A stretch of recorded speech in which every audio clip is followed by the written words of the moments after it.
أنا عمري ما كنت بخاف من الموت.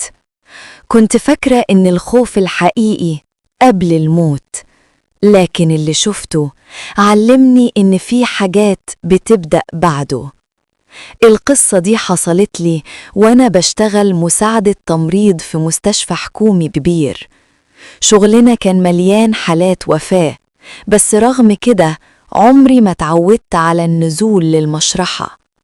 المكان ده كان دايما بيحسسني إني داخلة مكان مش بتاع البشر. في ليلة شغل تقيلة، الساعة كانت قربت على 2:30 الفجر، جالنا بلاغ إن في جثة وصلت متأخرة جدا ولازم تتراجع قبل التقرير. نزلت مع دكتور التخدير، وأول ما باب المشرحة اتفتح قلبي اتقبض. الإضاءة ضعيفة، الهوا تقيل، والصمت صمت يخوف. الجثة كانت متغطية، حادثة عربية. الدكتور قال افتحي الكيس، وانا بفتحه حسيت بإحساس غريب، كأن في حد شايفني. الولد كان شكله هادي زيادة عن اللزوم، وانا ببصله أقسم بالله حسيت صدره اتحرك. قلت لنفسي توهم، تعب.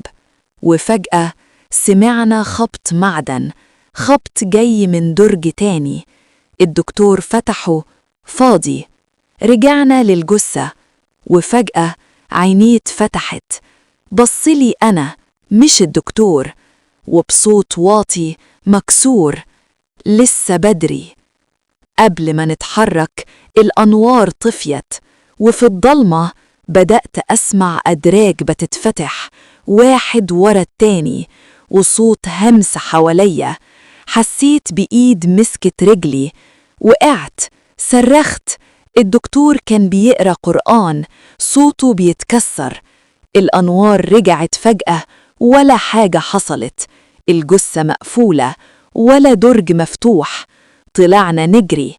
بعدها بيومين عرفنا إن الجثة دي مدفونة من 3 أيام.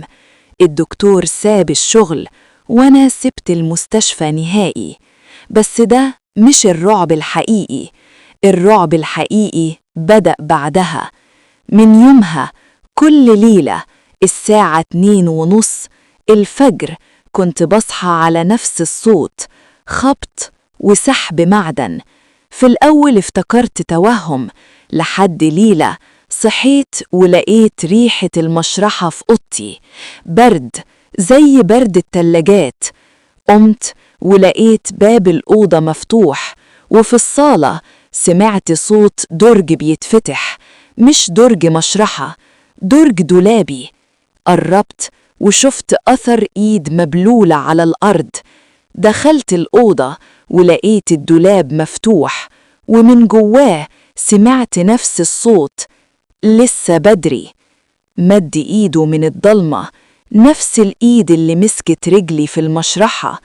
قبل ما صرخ قال لي انتي كتبتي اسمي غلط في التقرير.